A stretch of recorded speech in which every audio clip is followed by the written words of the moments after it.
کیا آپ تصور کر سکتے ہیں کہ سمندر کے بیچ ایک ایسا بجلی گھر موجود ہو جو لاکھوں گھروں کو روشن کرنے کی صلاحیت رکھتا ہو؟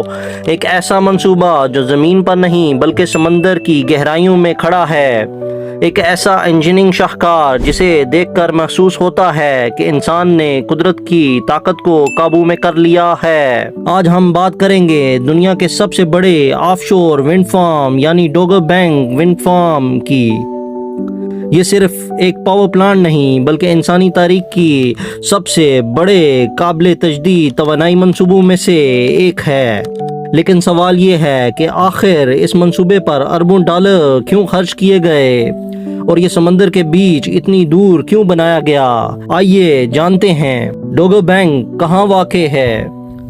نارتھ سی صدیوں سے یورپ کے لیے تجارت، ماہی گیری اور بحری سفر کا مرکز رہا ہے۔ اسی سمندر کے وسط میں ایک وسیع زیر آب علاقہ موجود ہے جسے ڈوگر بینک کہا جاتا ہے۔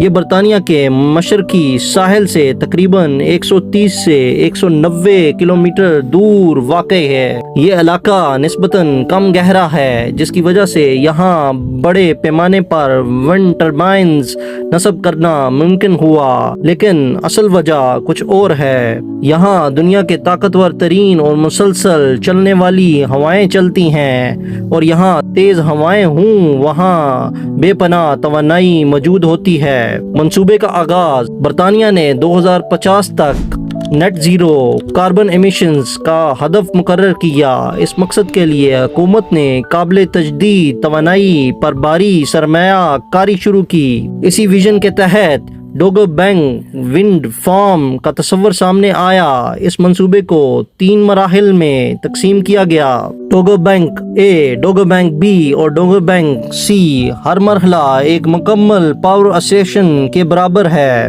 حیران کن لاگت: اس منصوبے کی مجموعی لاگت تقریباً 9 سے 11 ارب امریکی ڈالر کے درمیان ہے۔ یہ رقم کئی ممالک کے سالانہ ترقیاتی بجٹ سے بھی زیادہ ہے، لیکن سرمایہ کاروں کا ماننا ہے کہ یہ منصوبہ آنے والے کئی دہائیوں تک سستی اور صاف توانائی فراہم کرے گا۔ دنیا کی سب سے بڑی ونڈ ٹربائنز ڈوگر بینک ونڈ فارم میں استعمال ہونے والی ٹربائنز عام ونڈ ملز نہیں ہیں۔ یہ دنیا کی سب سے بڑی اور جدید ترین ونڈ ٹربائنز میں شمار ہوتی ہیں۔